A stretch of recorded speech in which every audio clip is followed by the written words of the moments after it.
Alright guys, it's official! 2016 is finally over, and it did not come a minute too soon. Thank God it's over. Oh my God, this year sucked. This year sucked so much that I'm starting to think Harambe was trying to get himself killed just so he didn't have to live through the rest of the goddamn year. I mean, let's go through some of the things that happened this year. Trump is gonna be our president in 20 days. And I am terrified. And if you aren't aware of why I'm terrified, if you think, oh, Trump can't do that bad of a job, just go read his Twitter page. If that doesn't terrify you into sleepless nights, nothing will. I mean, his Twitter page may as well just be a monument to Vladimir Putin at this point. I mean, that guy spends so much time calling Putin smart, he may as well just stick his dick in his mouth and get it fucking over with. But I think the worst part about Trump being elected president is it seems like facts just don't matter anymore. You can say whatever you want as long as you preface it with, it's just my opinion, but just try it, just try it. It's just my opinion, but I think I could jump out of the 5th story window and not break any bones. It's just my opinion, but I think Justin Bieber is the best musician in the world. And no one can argue with you because it's your opinion. And everyone's entitled to their opinion in 2016, even if it doesn't make sense, even if it doesn't backed up by facts. Facts aren't real anymore. And I think that was the worst part of 2016. Okay, you know what? I take that back. It really wasn't the worst part. There were so many well-known celebrities that passed away in 2016 that just can't be the worst part. Now, I did read an article that said that 2016 wasn't necessarily the worst year for celebrity deaths in the past decade. But the thing about it is, I think social media played a part in that. Everyone found out about it, everybody knew about it, and a lot of these people were people we grew up watching, especially people my age, people we grew up listening to. And worst of all, these were people that were advocates for their respective group. Either gay rights or social advocates or mental health advocates.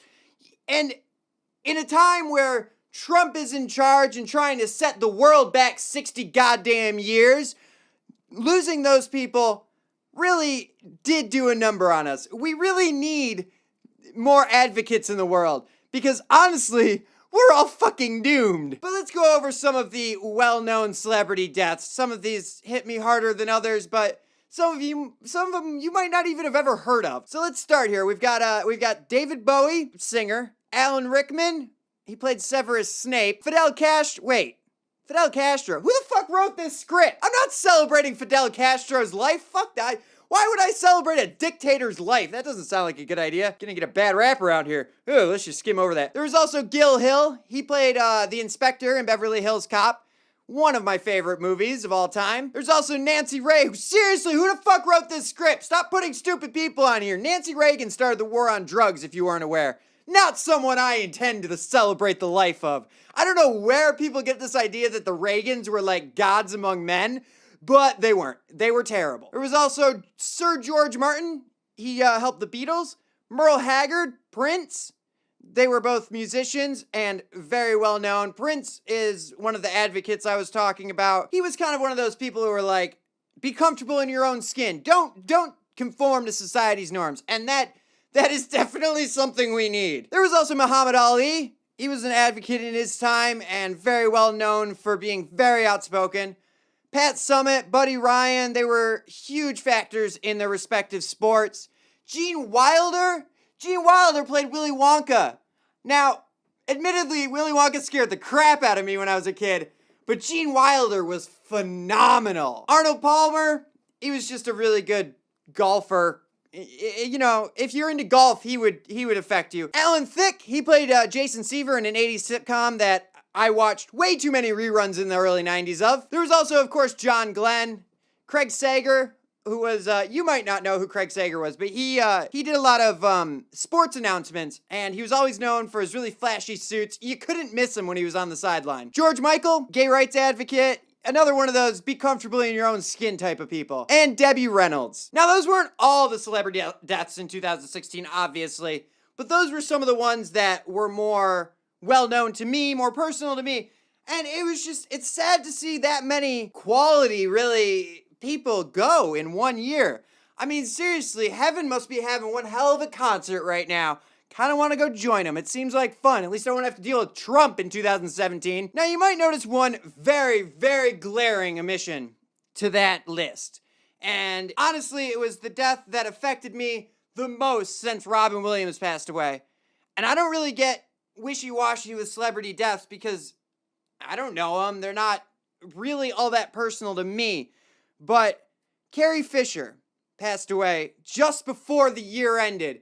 Couldn't make it through the goddamn year. Couldn't just let us carry out the year. You had to hit us with one more goddamn rock right before the end of the year. So if you don't know who Carrie Fisher is, I don't know what to tell you. I don't even have a part of this script written because I literally could not think of a way to articulate just how much Carrie Fisher really had an impact on me as a person and a child. And I am a loner. I never had many friends, but the one thing I always had was Star Wars. I have seen Star Wars more times than I should probably ever admit to. And the other thing about Carrie Fisher is she was an advocate for mental health, something that affects me quite substantially. And it's hard to really put into words exactly what the character of Princess Leia and the person Carrie Fisher really meant to me. Star Wars gave me a place to hide when I needed one. I have video games and books and movies, all sorts of Star Wars stuff. I have more Star Wars stuff than, again, I should probably admit to. And I can't believe she's gone. I can't believe we're not going to see her in Star Wars Episode 9. It's very sad. And honestly, that's why I don't even have this part of the script written, because I literally can't think of anything really to say correctly to just put forth how much I really am affected by that. She is definitely the one celebrity that, above all the other ones I listed, I am definitely going to miss the most. And I am very sad about that. Hopefully 2017 will be better. Hopefully Trump doesn't do an absolute shit job and we're not all owned by Russia by the time 2018 comes along. Because I probably won't be able to make a video for 2017 if Russia's in control of everything. I am terrified. I am genuinely 100% terrified of what's going to happen in 2017. And people keep telling me, oh, it can't be that bad. You really think Trump's actually going to do anything? No, I don't. And that's even worse. Because if you look into Mike Pence is even worse than Donald Trump. And he's the next one in line. So if Trump's not going to be in charge, Michael Pence is. And we're really all screwed then. So yeah, 2016, go fuck yourself. I'm glad you'll never come back again. It's not something like an ex-girlfriend that can just creep up on your house. Once it's gone, oh, thank God it's gone forever.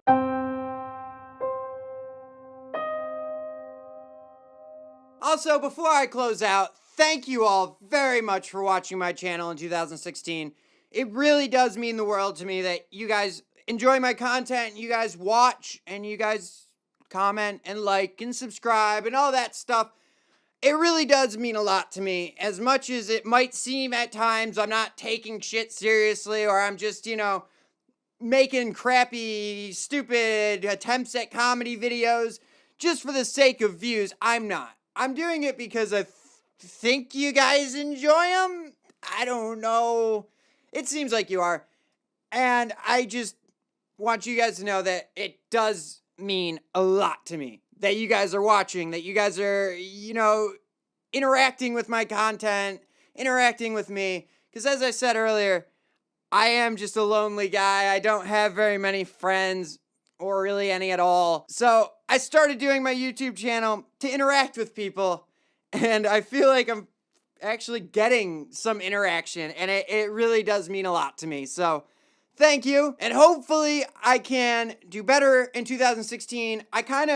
I have a few ideas that I'm playing around with. What I think I want to try and do is, on top of, this one really wasn't that funny, as it turns out. I tried to make it funny, but at the same time, it was kind of serious. But I think what I want to try and do is maybe try and play like one game a week. Finish the game out during the week, That way I'm not doing things for like months at a time like I was before, because I think that's what got me, was I kind of just got bored. And I think if I try and do like one game a week and maybe one of these, like sketch videos every week, I think that'll do a lot better for me personally. So let me know what you guys think. And again, thank you all very much for watching my channel this year. Happy New Year. And hopefully we'll all still be alive at the end of 2017 and I can do another one of these. Bye, guys.